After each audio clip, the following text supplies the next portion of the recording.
back because it's too old to even get into the store. Jeez. That's ridiculous. That's their ploy. They want you to buy a new one. Exactly. So I have a new one. Yeah, I did. I'm with you. Yep. I can't load Zoom into it, or Dropbox because you have to get the new app and my old computer. That's why I'm using my wife's computer, this one. Right.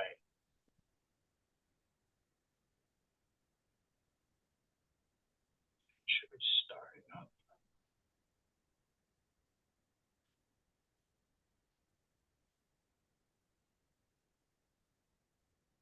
So we're going to be doing this live to YouTube without edits, right? Right. Right. That's fine. Good.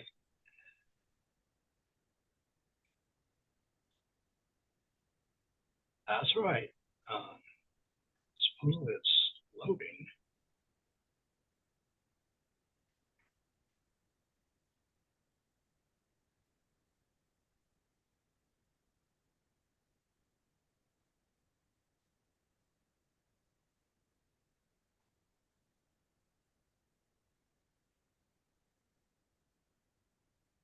All right. We are live.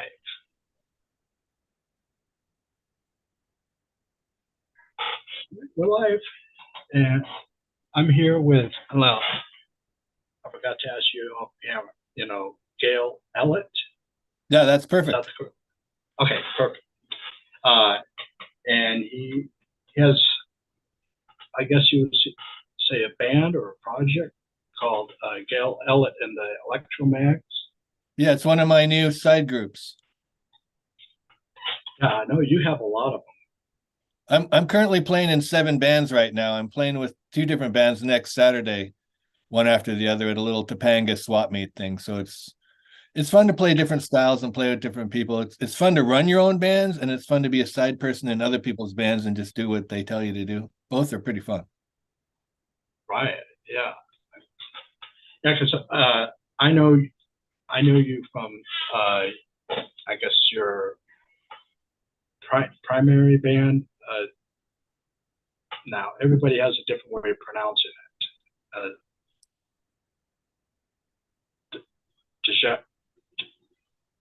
Dejam, correct? I pronounce it Jean Carré, but everyone else in the band Oh, pronounces it. I pronounce it Jean Carré, but everyone in the band pronounces it differently. So there's and it's an Indonesian phrase, so don't worry about it. oh, We oh, can't we okay, can't yeah. even agree on it. So any way you want to say it is good. Our nickname is the Jam and Carrots because that's kind of a little bit easy enough for people to. That would have been a good side project. Absolutely. But yeah, I remember. Yeah, years ago, I'm at a used store, a CD store. I found the Devour, and I think I played the hell out of that thing because it was so new. I mean, I was hearing a lot of people talking about it on uh, one side. I was on Progressive Ears, and they were always talking about it. My friend. He was always talking about you guys. He's always telling me when the new uh, albums will come out. He's like, "Oh, you got to get this. You got to get this." And I was like, "Geez, I mean, you should be their spokesperson because he was on top of just about every project." And I told him I was interviewing you for the Electromags, which I thought that has a very '70s rock sound, the Electromags, and Well, I was born in 1960, so the 70s were my entire, teenage years from 10 to when I was 20. And I started playing piano when I was 5, but I started playing electric guitar when I was 13. And right away I got pulled into playing in some local bands and stuff. And So I just have an affinity for 70s music because that's, like I said, from my teenage years. And I feel like Dickie Betts taught me how to play guitar, not personally, but from listening to Right, the right. Allman Brothers records. And so I love Southern rock and bluesy rock stuff. And I didn't quite realize how bluesy these two Electromags records are, but it just came out really well. And it's just fun to have different bands and playing different projects and playing different styles. And like I play in a totally improvised group, Hillman, and in that group I only play keyboards. So it's nice to play different instruments and Yeah, yeah. Yeah, when I was listening to him, I listened to him again this morning, and it's like they both. I mean, if people don't have these and they've been following your musical career all these years, if they want, just without saying it, it's like a straight up rock, and but it has, like you said, the bluesy thing, and it in some ways it's like a little kind of on the laid back side in areas, but I mean, it's not like one of those, where like they would call it Guitar Hero type of thing. It's just, just straight up. And I but I it, I I mean, never I've never written bluesy. I've never written blues rock songs like that before. I've always written much more progressive music or different styles of music, but it was new to me to be writing rock songs. I've heard of, rock music, of course, my whole life, obviously, entirely, but it was just a new experience to even write stuff like that. And I'm really pleased with how and there's also kind of fusiony a little bit and psychedelic and funky a little yeah, bit, but it just came out super good. And I think between the two records, I'm super happy with the second one, Friends, because as good as the first one came out, which was my goal just to play, a show off solo record, the Friends record is a lot better. I think just obviously the difference is all those 22 great people that I had guest on that right, CD, they contributed so much and so well. And I didn't have to like, kick anybody off for giving me junky music or, it's what people gave me is what you hear. And right, I'm kind of stunned with how well it came out because often if you're going to add 22 guest musicians on your record, it's going to be like a train wreck. But right, this person only plays on one song, off sometimes only part of one song. So I think I'm so happy. It took like more than a year to make it. Some people had their song for a year, and I thought before they sent it back, and I thought, oh, for sure they're not going to send me back anything. They're just too sheepish to tell me they're not going to do it. But then a year later, I got my mute tracks back from them. So, it's a, you never know what's going to happen. right, right. One thing, the vibe I get off of it, and I hope I got it, is um, kind of almost in the early Blue Oyster Cult kind of a thing.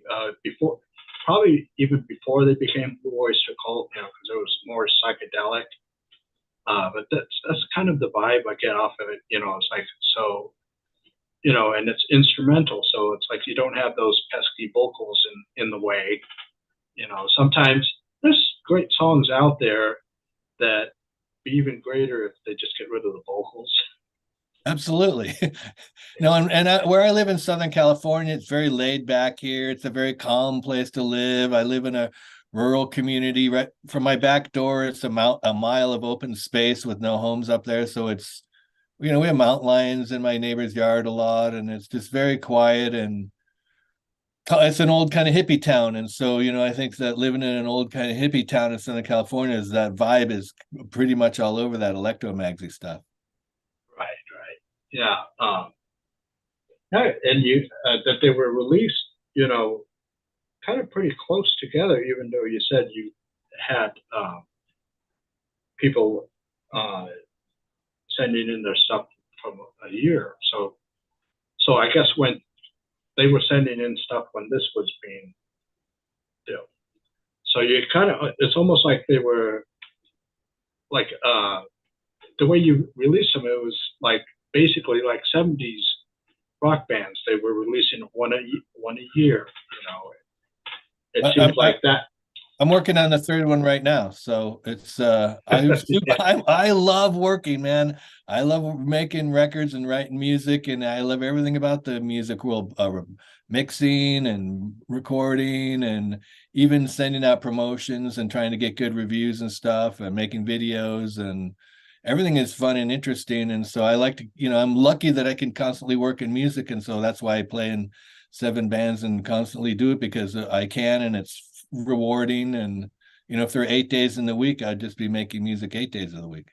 Right. Yeah. I think it's amazing when you have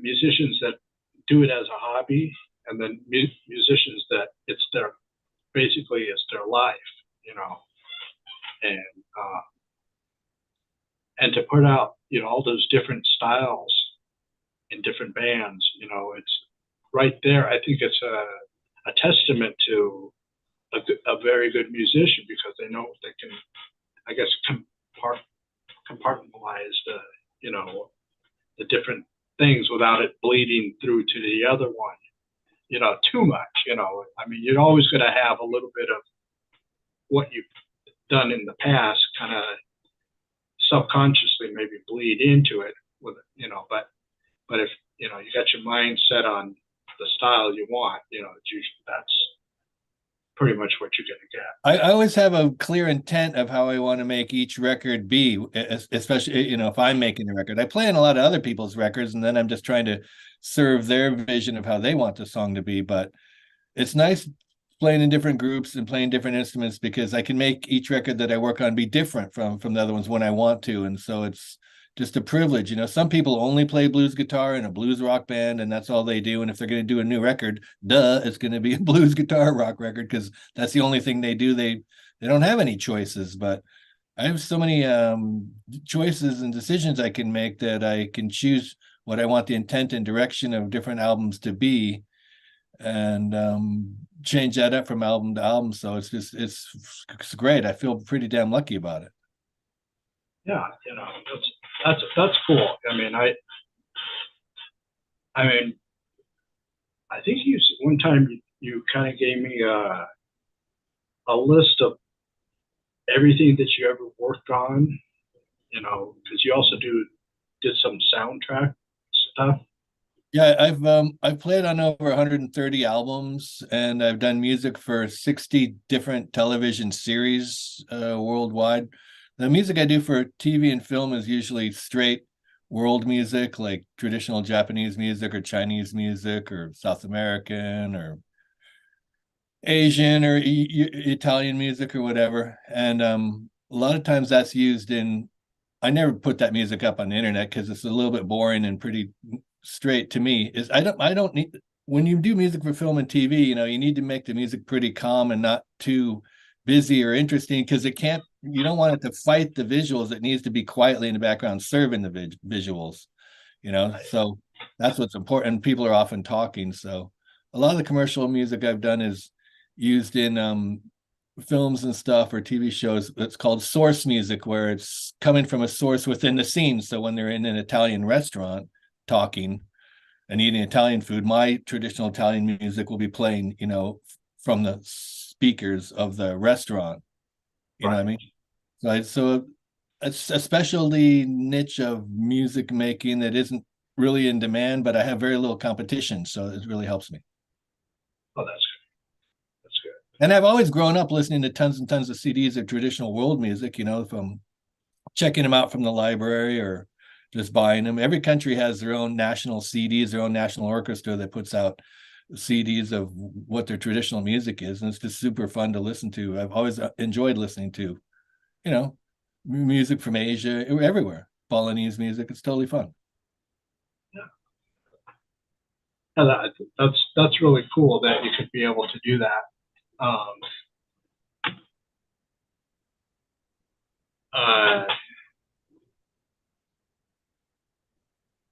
Yeah, there's some people in the chat room just saying hello. Howdy.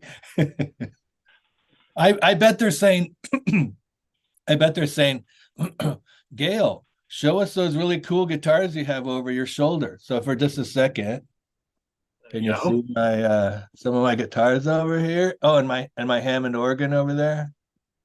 That's the drum set we used to record the Jean Carré drums on in the past two records.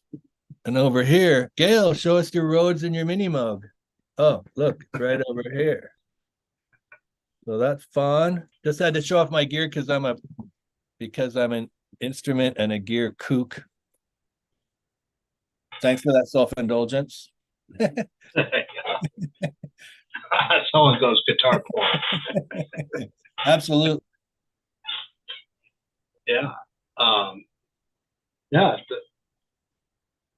I I gotta say I like the cover on this one. I think it's got a real kind of 70s hippie vibe to it, and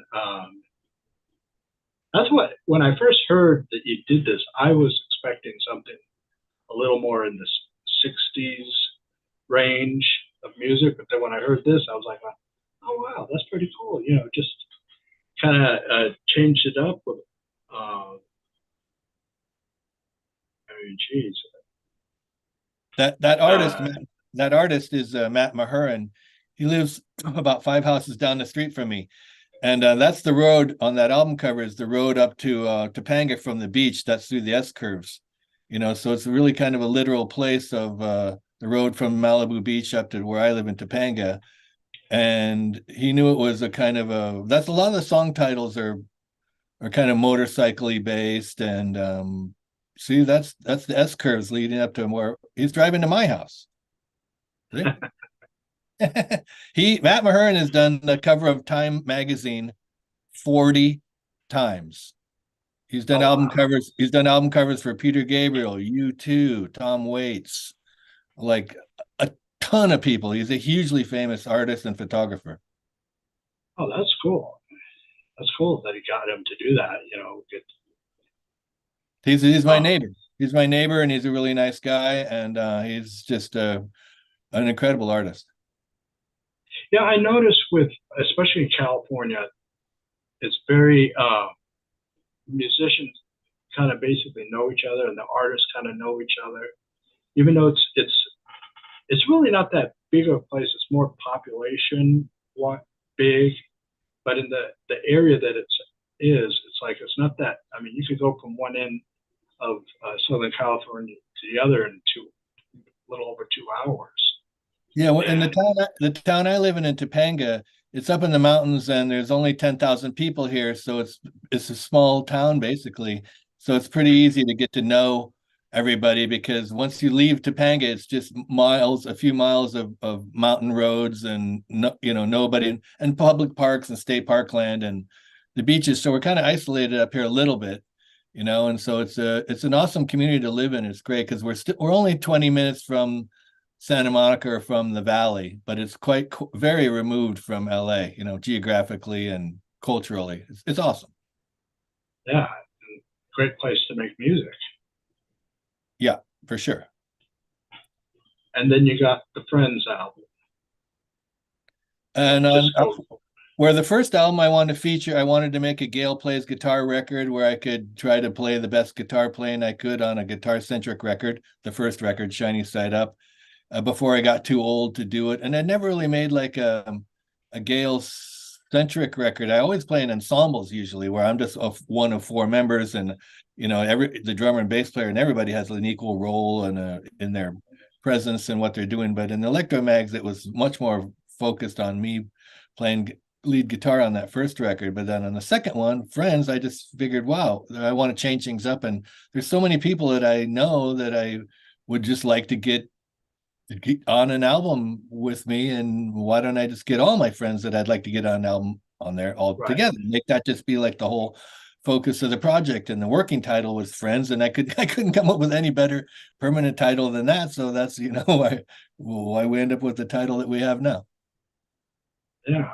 Um, well, for the people out there that don't know who the 22 musicians are, the first on the first one, view.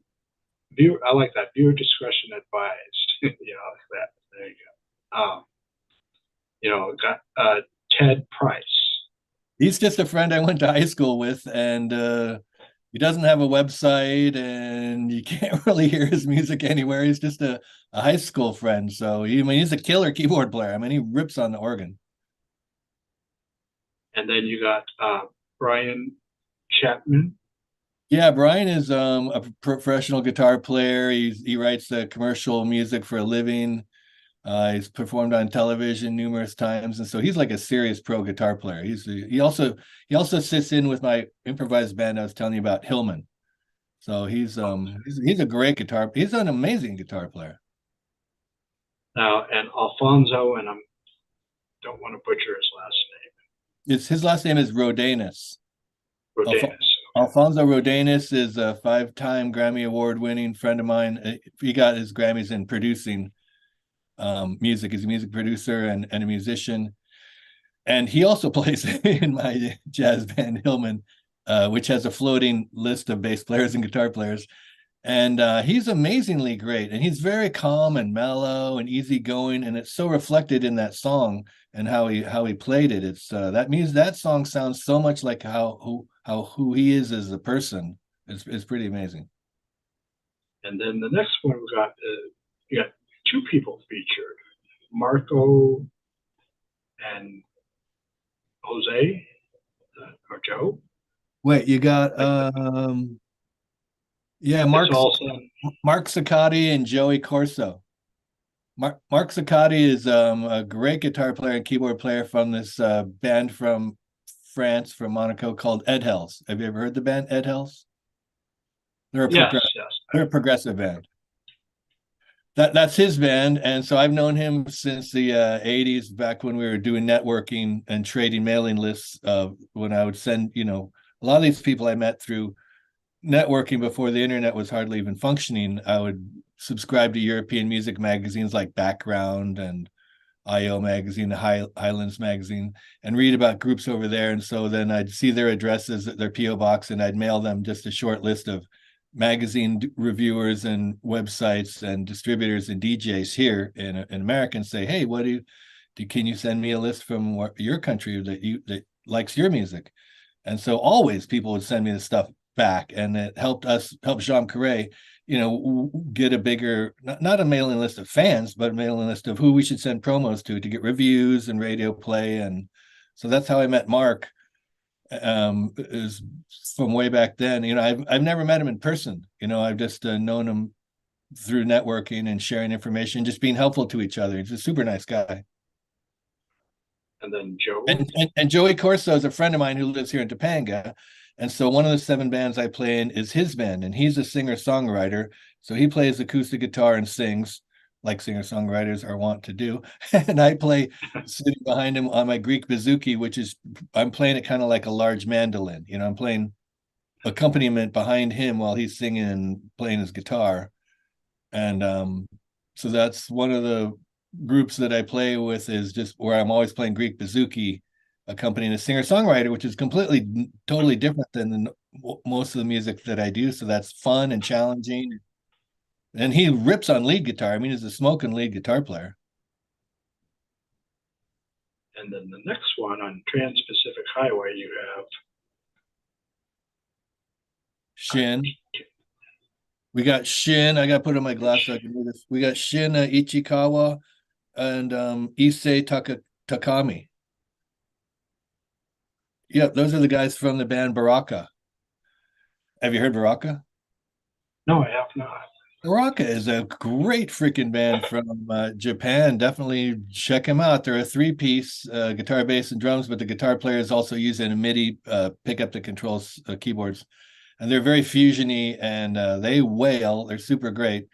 And about 15 years ago, Jean Carré got asked to headline a 3-day festival held on the beach in France, which we did, the Crescendo Festival. And so we were the headlining band after 3 days, and some of the bands that played there was Baraka. That's where we met. That's where I met Shin and Issei, and also some of the guys later on in the CD. I'll tell you where I met when we were in France for a week down there doing a gig. And the next one on splitting airs, Dudley Taft. Yeah, Dudley Taft on the song "Splitting Hairs" is my bald friend that I went to college with, and he's a wailing blues guitar player. He's won a lot of awards in the blues world. He's got a big website, and he tours Europe every year. And he's a smoking straight head blues player. He's a great singer, and you should definitely check out his music.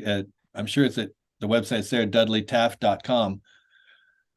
He's all over the blues radio world and the straight blues, modern blues music. He's a killer guitar player.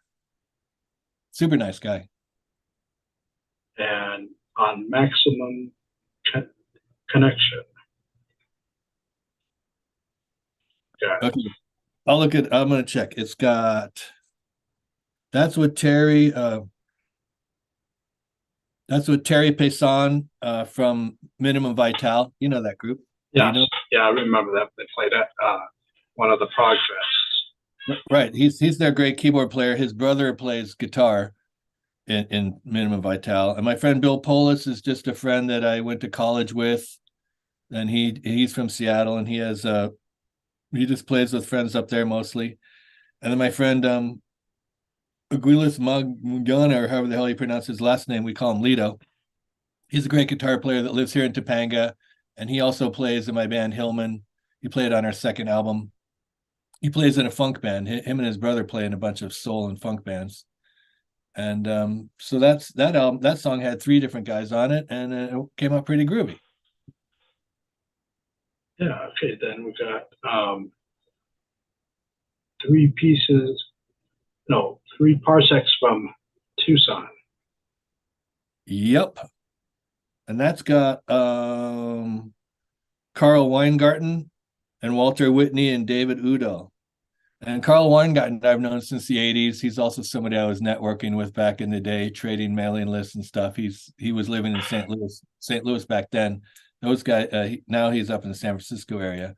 And Carl has tons of records. He's a really great mellow guitar player. He's all over that radio station Echoes, and his music's really beautiful. And he did the album cover. That's a picture of one of his weird Japanese guitars.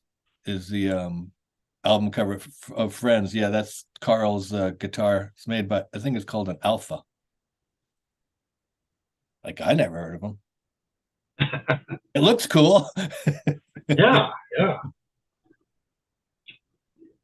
And it also has Walter Whitney and David Udell. Yep. Those guys all together were in a band in the 80s called Delay Tactics. So they put out some electronic-y, progressive-y, guitar music-y cassettes and albums back in the 80s and 90s, Delay Tactics. So that's why Carl brought his two friends in on that song, and it also came out totally great. Oh, and then you got Maria's Lakeside Drive, and I do recall Barry Cleveland, because I believe a few years back when I was doing actual CD reviews on my website, he had sent me something, and I had someone at the time was really into his music, so I passed it on to him to do the review. I figured I get someone that's more familiar with it, but the name just kind of, I remembered that all these years later.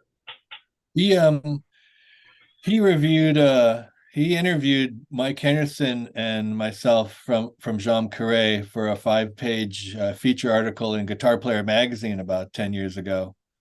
And he lives in Malibu, so he just lives like over the hill from me, over hill that way, a couple miles from me. And he lives next to this lake. I think they call it Malibu Lake, where they filmed a ton of million movies all throughout the 20s and 30s and 40s, including the early Frankenstein movie, where in that movie it's supposed to be in Bavaria, but when Frankenstein drowns the little girl Maria in the lake, it's really Barry's house. And he lives on the road that drives around the lake, the Malibu Lake, which I was just referring to as Maria's lake. So That's just a little bit of historical connection. And they Cool. filmed so many movies around here, Topanga and Malibu. The MASH, that TV series was just filmed right over the hill behind my house. So you see so many westerns and other movies. You'll be watching movies like, God, my house is like seriously on the other side of that hill. It's Right, peculiar. It's just strange. And when you go out to the desert, you're like, you expect to see Lost in Space and Outer Limits and all those science fiction shows because they filmed them all out there where the Joshua trees are. Because Joshua trees right, are such bizarre looking trees. They look like space aliens just to begin with. So right, right. living in Southern California is a bit like living on a movie set because you are living on a movie set. It's Right. peculiar. I mean, just about every 70s TV show, if it wasn't filmed in your area, it was filmed in the valley. And because every time I see, you know, the hill where Little House on Prairie where the little girl falls down it, I go, I Mhm. think I know where that is. And then it shows up in countless other movies, and I go, there it is. And it's really cool. I mean, how they reuse locations and maybe just change the angle of the filming, but someone that knows the area, they go, yeah, that's I know where that is. Absolutely. And then you got Guitar City with Paul Richards. Do you know who he is? Sounds very familiar, but Have you heard California Guitar Trio? yes, okay. It's been a while since I heard their music. I remember seeing them when they opened for King Crimson in, I believe it was '94 at the Wilter. Yeah. The California Guitar Trio as a European guy, a Japanese guy, and an American guy, and Paul Richards is the American guy. He lives in Los Angeles now. And the California Guitar Trio is made up of former instructors from Robert Fripp's school, and they were, I think, in the League of Crafty Guitar Players. And Paul Richards lived at Robert Fripp's house for like maybe even a year in England for a while with some of the guys from California Guitar Trio, and that was before they formed California Guitar Trio. So I've just known him for a long time through the internet world and through being helpful to each other. And on this song on my record, he's playing an electric slide guitar, which is completely the opposite of what he normally plays in California Guitar Right. Trio, which was an acoustic guitar that he's like playing, really beautifully and quickly, delicately. On this song, he's just bashing it out on a Les Paul with a slide bar, and it sounds totally cool. Hey, it's kind of nice to change up like yourself. Change it up a little bit. Get out of your comfort zone. No, I told people play what you want to play. You can play different stuff. You can, play 12 string or acoustic guitar or ebow, or you could just play in the verses or just the choruses or just the first part of the song or the last part of the song, or you don't have to fill all the spaces. You could do what you want, but serve the song, try to make the song better. And everyone was so tasteful in what they played and what they added. I'm amazed. I'm just I can't believe that people didn't give me stuff that they just noodled over and was worthless junk, because some people just don't try, and what you get Right. is like they'll tell you, oh, just try to edit out the bad parts and keep the good parts. And like that doesn't work. I mean, if you don't know that the chorus is coming while you're playing, then you train wreck right into it because you didn't know what's happening, and then you don't know it's ending, so you play too far and you miss every change. And it's like I've had that happen before with people, and I can't really use anything they give me because their whole attitude is so dang flaky. But fortunately, that didn't happen with anybody. I can't believe it. And then you have Sons of Sebastian. Those are Uh, guys. Those are also guys that played at that Crescendo festival I was telling you about in France that we headlined back in 2009, maybe it was. Yeah, that's Lucio Caligari. He plays in the band Electric Swans, and Herman Vergara and Juan Pablo. They play in this Chilean band called Isles. Isles. Isles, Yeah, yeah, they're a great progressive band. yeah. I used to get a lot of. Well, I still get their newsletters. I used to get their stuff in the early days of their band, and kind of very melodic stuff. They're totally great. We hung out with them a lot when we were in Bordeaux down there for that gig. It was really fun. And then you got Bueno Sanga with Alvarez Ortega. And, boy, my eyes are bad. You need and Jim glasses for your glasses. You know, I do. It's getting to the point where even these things are like close to 2 years old. You know, it's time for some new ones. That's what happens when you kind of get up there in the years, you know. I hear you. No, And Bueno Sangha has my friend Alvi on it, Bianchi, and it has my friend Jim Crawford. Alvi is a friend of mine from Buenos Aires, and Jim Crawford is another guy I play in a band with. He's got a bluesy rock band, Jim Crawford's band, and so he's a Topanga local. And Alvi recorded his parts where he lives down in Buenos Aires, and it came out pretty groovy. and then the final one, 1960 Oceanfront Walk, and I do recognize his name from Shylock. Yeah, Frederick Lepee. He's amazing. His group Philharmonie was totally amazing. Have you heard any of the Philharmonie records? They're fantastic. No, I never heard that. I heard his Shylock. Well, Philharmonie, a lot of it is. Well, I think Frederick also is also a guitar teacher from Fripp's school, and there's one or two Philharmonie records that are live, and they're often just two or three guitar players playing electric guitars, and it's a bit like California Guitar Trio, but electrified and freaking great. He's an amazing guitar player. That the last song on the record is probably the best song on the record. It's just I would have led with it, except that it's pretty slow and more jazzy and not totally indicative of the record. So I used it as a record closer. But he plays so incredibly great, and the song gave me a chance to play some of my Rhodes piano that you saw over there, and it's just amazing. He's an incredible. He's just a super tasteful guitar player. It's that song is very beautiful. It's awesome. Yeah. Speaking of that, would you ever do a full album with him? Yeah, I would, and it would be fun because he's just so dang talented. Right. I'd like to do some more music with Dudley Taft because he's a great blues rocker and he's a great singer.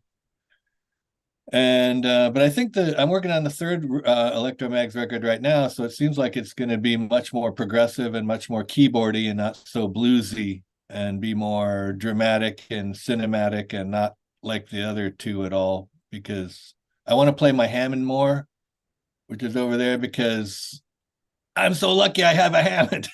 you know, it's super fun to play. And I have two different power amplifiers for my Leslie speaker, a 20 watt and a 30 watt. And the 30 watt's really clear, and the 20 watt's more smoky and growly and overdriven.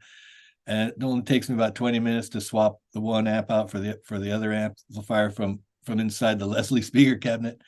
And it's just super fun. I got that from a friend of mine, the drummer in my improvised band, Pete Hillman. He had it at his house for a bunch of years, and I always played it up there. And then all of a sudden he needed some money to buy a EMT plate reverb. Have you seen those EMT plate reverbs? They're like 8 feet long in a big wooden box. It's a studio reverb from the 50s and 60s, made in Germany, that all recording studios used, all of them in the 60s and 70s. It's a big metal plate that you drive music into it, and then there's sensors that listen to it. It's sort of like a speaker is blowing into the metal, and two microphones are placed that listen to the shimmer of the thing, and that's how they make a artificial reverb sound in almost all recording studios. So it has a tone and a sound and a preamplifier thing that you've heard when you hear that reverb particular reverb sound. It's reminiscent of all the records you've heard growing up because it's the same freaking reverb. So Right. he has one in his house and he needed some money to buy it. So he's like, Gayle, will you buy like that Hammond from me for like today? And I'm like, I said, of course. Anytime you ever wanted to sell it, I told you better sell it to me or else. So it really worked out great. I got the Hammond from him, and he got this giant plate reverb over at his house where he has a Studer 24 track recording tape deck and a Neve mixing console. And he's got this, the full super studio at his house. He lives up the street from me a couple miles. Oh, that's cool. That was one of the things I was talking to my girlfriend about. How nowadays, musicians are bypassing the big studios and doing home studios. So where I think in a way, I guess you control the environment more than if you're in. It's basically, if you're in someone else's house, you're not really 100% comfortable. But if you're in your house, it's your turn.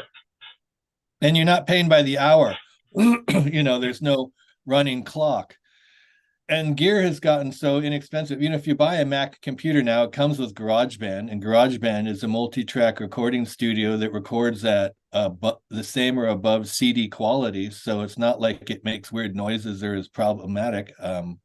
You could record a record on GarageBand and no one would particularly notice that you didn't. And so you have to plug your microphones into your computer with some kind of interface. But they make Focusrite, for instance, makes these interfaces now where you can plug 8 microphones into it, like so that you can record a drum set. Or for me and my band, we use two of them linked together so we can record 16 microphones in. Because at Craig's house, when we record the drums, we're using 12 microphones. But the point I'm making is these rack mounts that you can plug 8 microphones at a time, they're like $300. They're only $300, So for $600, you can have 16 microphones in your house into all at the same time, letting you record every instrument and every microphone on a drum and a keyboard player and stereo, and you can record entire bands, concurrently for $600 worth of gear and some microphones, which is so incredibly affordable. It's amazing. Yeah, and also too, I like how you have all these instruments instead of like some more modern players tend to just rely on synthesizers and stuff like that, and it's nice to hear, I guess you call it the organic sounds, because, there's a lot of music today. It's too digital. And it's a lot of music that's not really played by people. They have a drum machine playing the drum and a sequencer playing the bass line and a sequencer playing the chords, and then somebody raps over it, and that's like the whole song. And that's really popular.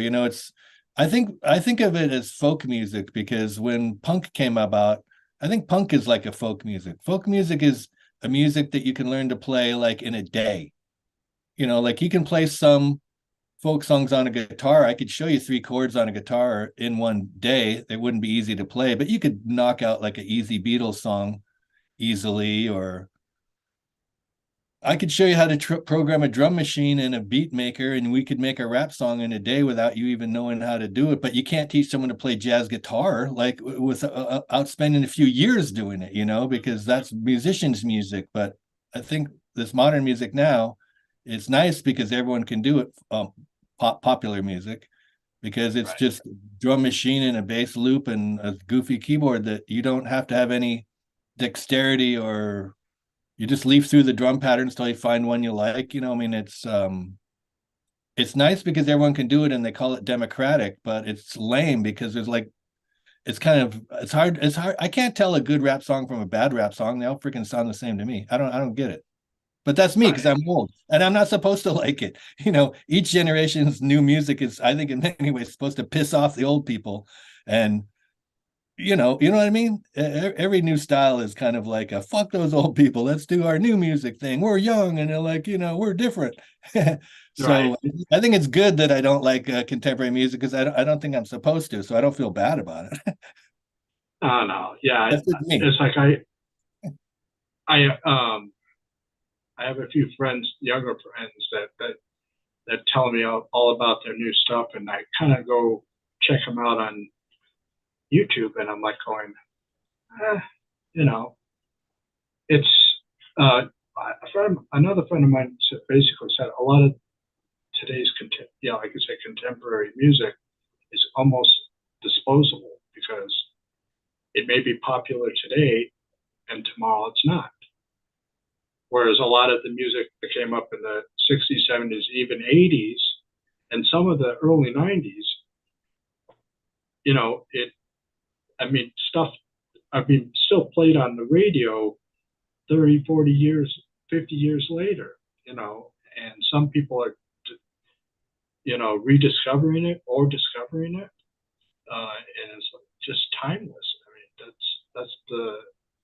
that's the kind of music. I don't care what genre it is, if it has a timeless feel to it. I mean, that's what I like, because it doesn't matter if I listen to it in 1990 or 2023. If I have that same feeling, it's especially when you rediscover stuff. You go back, Absolutely. things that you hadn't heard in decades, and then you go, oh wow, that's actually kind of cool. It actually stood the test of time. But then there's some stuff that it just doesn't. You know, Even if it was made in the '60s, it's just like, okay, yeah, it's the '60s. It was just I'm not, I too know, of the I, time. I know I'm not supposed to say it, but when I listen to Frank Zappa's music now, some of it, albums that I loved when I was young. Now, when I listen to them, some of them are just like so annoying and kind of harsh sounding. And you're not supposed to say anything bad about Zappa because he's a super amazing person. But that's kind of music that now that I listen to it more, I like it less. Even though I was a huge fan of the albums, I mean, I pull out my old records that I love listening to, and now I listen to them like they're kind of abrasive and like somebody sticking a finger in your eye on purpose. But it's a little too much sometimes. I'm older and Right. more Yeah. mellow, so But some people get like that. It's like something that you were really hip to, and when you're younger, and then as you get older, uh, you're less hip to it, and then sometimes the opposite. You weren't hip to it when it first came out, and now as you're older, you go, oh wow, I mean, I find that a lot. yeah. Have you heard his "Shut Up and Play Guitar" albums? They're just live guitar solos from different bands and different live venues, and there's no singing. It's just like they just cut the guitar solo out from song after song after song. He's got 2 or 3 CDs like that, Zappa does, and they're fantastic. And the bands he plays with always, obviously, are like unbelievable players, and it's just does stand the test of time, and it doesn't have annoying lyrics or pointed lyrics that are being sarcastic or anything. And God, Right. it's stunning. You should hear those "Shut Up and Play Guitar" albums. It's he always has amazing bass players and keyboard players and rhythm guitar players, and it's unbelievable. Oh, yeah. Yeah, there's a lot of good stuff. So what's on the horizon besides number three? Some of the guys in the band are talking about trying to do a Jean Carré record and one for our 40th anniversary, because next year, 2024, will be our 40th anniversary. So I spearheaded and kind of directed the last few records and wrote most of the music, and kind of just because we recorded at my house, and usually whoever has the main studio that we're using for a particular project has a little bit bigger say than everyone else, because they're going to end up doing the mixing and overseeing it. And sometimes in the records in the past, that's been Chuck's studio, and sometimes it's been Mike Henderson's studio, and sometimes it's been my studio. So I think it's Chuck and Henry were saying that they're moving towards doing another record at Chuck's house out in Claremont for next year. So that'd be really great. And I'm gonna just keep playing. I don't know recording wise what I have planned in the future. Mark Cook and I always end up working on different projects. Like Mark Cook from Herd of Instinct, he's the bass player on Electromags, and Craig Kahn is the drummer on the Electromags. And like I was saying, both those guys just love to work and they love recording. And if I say, "Oh, could you do what you did, but just change this little part at the end?" They're like, "Yeah, I'd be happy to." And they meticulous and but easygoing, and it's nice to work with people that really like working, because sometimes you run into people that they want to be on an album but they don't like making albums. They want to be on it but they don't want to practice and study the song and like show up on time with their gear like ready to try. Some people have such a cavalier attitude about it that I can't deal with it. I'm too old to deal with it. I'm too opinionated. Yeah, that's a lot of great music. You know, I mean, I go back. There was another. Yeah, I guess it was Herd of Instinct that I got, and I just like how it's so, like you can, like I said earlier, like you do different styles within each band, and it rarely kind of bleeds into the other one. And judging from what you're saying with the third Electromags, it's going to the progressive sound, but it's not going to sound like any of your other stuff that's been progressive. No, it'll probably have more of a dated 70s kind of a sound. I don't own a real Mellotron. I have a Mellotron sampler, but I want to put a lot more Mellotron on there. And I'm lucky that I have a Mini Moog and Rhodes, and freaking love those keyboards. And I just like to make it more orchestrated, and the drums won't play all the time, but when they play, they'll be more dramatic, and just have more composed melodies and a little bit less soloing. And just see, that's what I'm thinking right now. I've written a piece or two in that vein, and I think I'm going to stick with that plan. It's just, it seems like a good idea. I don't know. That's my plan right now. Yeah, hey, that's I'm sure a lot of people will love that. You know, If I do it well, they will, and if I do it bad, they won't. But I've been a pretty good judge of my own music. When you make your own music, you can't see it, you hear it objectively at all. You have no idea where you stand relative to other people's records. Like, you might think, oh, am I as good as these people, or bad, or what? And you just can't judge it at all. And so I love music critics, and I wish the world was filled with music critics, because the music critics super duper love my music and the bands that I work with, and they're always saying such incredibly positive and encouraging things that's very motivating. And the average review I get is like they're all the same. They're just like super ridiculously positive, which is I'm honored and happy and lucky. And I must maybe my tastes in music are not bad. Maybe they're good and people like it. So right, but the masses don't like the music that I do. I don't do commercial music. So, a cult right, band is loved by the masses and hated by the critics. And I'm kind of like in these anti-cult bands, which are like loved by the critics but kind of ignored by the masses. So you never know. But it's nice to have some confidence in what you're doing, because records take a long time to make. It's a huge amount of work. It's nice to have some faith and a track record in yourself. They go, it's going to get played on the radio. It's going to get some reviews, and some people are going to like it. It's not just going to completely go to the corner and die. So it's right. because it's still really hard, and you still barely make any money if you make any money at it. And it's tricky, but it's nice. I'm very lucky, like I said, to be in this position with a history, and I have a little bit of a fan base, and I have a track record that motivates me and is encouraging. So I'm pretty damn lucky. Yeah, it's always good to have those positive reviews, because then like I say, it motivates you, it makes you want to go and continue making the good music. I mean, bad reviews. I mean, there's some ones that are, even if they're bad, they have something there to help you learn from. But then you get those ones that are like those nasty reviews that just flat out say just the most rudest things that they can possibly say, and I don't see how bands can honestly, deal with stuff like that, because it's just it's kind of demoralizing in a way. I mean, I never get mean or cruel reviews. If I almost never get a bad review. And when I do, it's usually somebody who says, I really don't like instrumental music and I never listened to it. But anyway, Gayle's new instrumental record, so I don't mind Right. that guy liking it because he said the whole style of music he doesn't like, he doesn't even listen to it. So I get reviews like that every once in a while, but it doesn't bother me. But if you're a singer in a band and they regularly say, you can't, that guy sings out of key and his lyrics are bad, well, maybe you should sing on key and get better lyrics. Some of those, Right. if you get prevailing criticisms that are negative, those critics could be onto something. you know Right. I'm just saying, because you can't judge yourself objectively.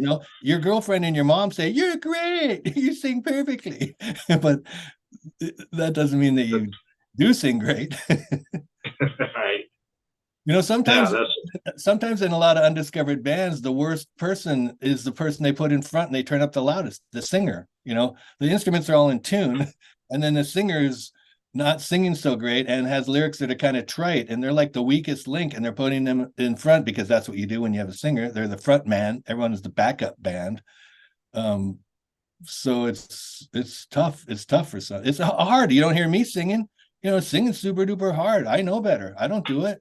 I mean, yeah, it's not easy just because you've been singing since you're 3 years old, because we've all been painting with our fingers since we're 3 years old, but it doesn't make us singers or painters. That stuff's hard. It seems like right. it's easy. You just go, "La," but uh, it's Yeah, difficult.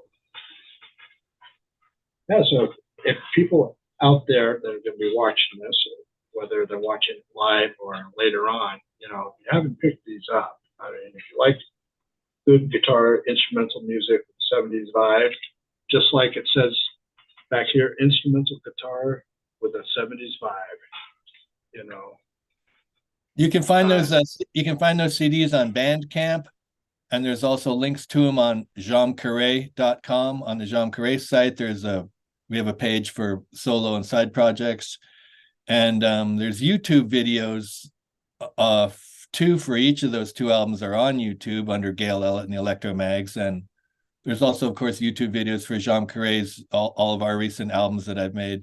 So there's a lot of content people can find right on YouTube and Bandcamp. For people who haven't heard of it, I don't know where you've been living, but it's a fantastic store to buy independent music, and you can hear all the oh yeah, songs, and you can buy it just digitally if you want, as Wave, which is like a CD, or a lowly MP3 if that's what you want, or the CD itself. And I mean, it's a great store and a good location to find independent bands. Most progressive, smaller bands that you'd hear of would be oh on yeah, Bandcamp.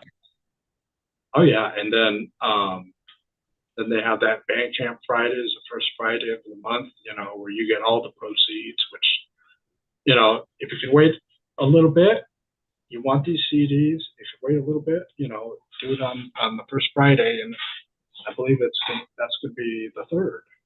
Mm-hmm. So uh, you got that. It's not that much longer. Go and stream it and check it out. I I guarantee you, if you like 70s instrumental rock, you're gonna like them. Oh, thank you very much. We all worked super hard on it, like super hard on it, and it came out really well. I'm just real pleased with it. And like I said, working with Mark and Craig are such a joy because they take it really seriously and they work really hard, but they're super friendly. So it's awesome. You can hear them on Spotify and some of the streaming services, like you're saying, and the Electromags, and it's out there. Yeah, if you want to test the waters, you can go there. But I like to recommend people going to either buy it digitally or the physical media, and then for convenience, you can use those streaming sites. Because um, we used to be able, carry like a whole stack of CDs in a car or in one of those CD envelopes, and after a while, that kind of gets a little on the heavy side. So it's like you can stream stuff, or you can do like what I do is I rip them, put them on one of these, and put it in the car. So it's like there's so many convenient ways to do it, but buy the music. Yeah, That's I don't use any streaming services. I'm not I'm not a member of Spotify. I think you have to download the app or something. I've never done any of that. I have no interest in it. Yeah, there's a lot of people that they they don't, you know. Uh, but I like the Bandcamp because whatever you purchase, you get a digital version of it, and then you can they have an app that you can download and you can listen to all your music there, and you can uh, Bluetooth tooth it onto your car if you have some that capability on your car, And if you're and just listen going to to it that visit, way. if you're just going to visit and checking out an album like one of my Electromags albums, for instance, you don't have to, you don't only get, you're not limited to a 30-second soundbite of the song. You can listen to the whole song. So like the songs we've been talking about on Yeah, Bandcamp, you can just click it and hear the whole song all the way through. And because I write complicated long form music, the end of the song is often way different than the beginning of the song. So it's a 30-second clip doesn't really, like with right. progressive music, I'm not saying that my two records are progressive, but a lot of the songs are, the end is like way different than the beginning. And you don't get a sense from that from 30 seconds. You got to listen to the whole song all the way through to see the motion and the direction. And there are a lot of simple parts that are followed by other simple parts, but collectively are making a rather complicated composition. So that's the best way to go. And wanted to thank you. I mean, this has been a long time coming. I think we were supposed to have done it when your first album came out, and just how did they say, life interrupts. Absolutely. I appreciate it. And I appreciate your enthusiasm and the chance to talk about music. And, I'm just a music kook. I'm just completely obsessed with music. So I feel fortunate I can spend all my time on it. It's super great talking to you. And I appreciate your support and the chance to prattle on about music. It's great. Yeah, and I learn a lot from you. Which is, I think that's what we do. People should pass along their knowledge to others, just so they can appreciate music more. I think I tend to appreciate music more in my late 50s than I did in my late 20s or in my late teens.